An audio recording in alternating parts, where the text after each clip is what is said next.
اغلب التلاميذ كيديروا هذا الخطأ في القسمة. فشوف معايا مزيان. مثلا الى خدينا 504 درنا ليها قسمة 6، فاول شيء غنحط جدول الضرب جانبا ديال العدد 6.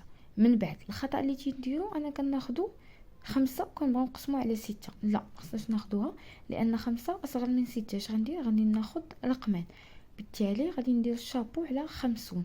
وهنا غادي نمشي نشوف شنو العدد اللي تنضربو في 6 تيعطيني 50. واش كاين؟ ما غنلقى، ما كاينش، ولكن العدد اللي اقرب ليه هو 48 لان جمع بين 48 و 54.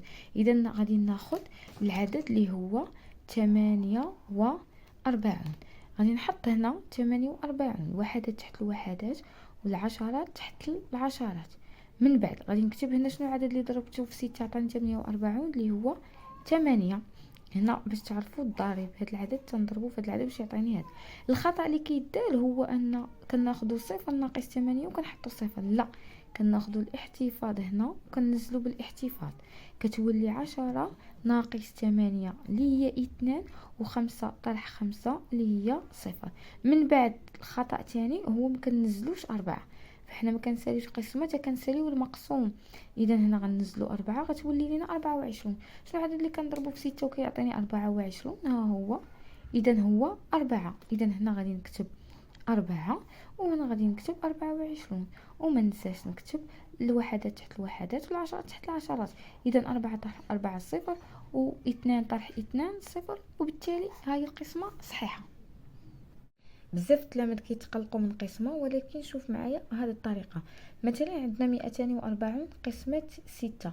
اول حاجه غادي ناخذ هاد 240 غادي نفكوها الجوج، غادي تعطيني مثلا 280 زائد 60. فانا كنعرف ان 180 و 60 راه كاينه في جدول الضرب ديال 6. اذا الا خديت 180 قسمتها على 6 وخديت 60 نقسمها على 6، شحال غادي تعطيني هنايا؟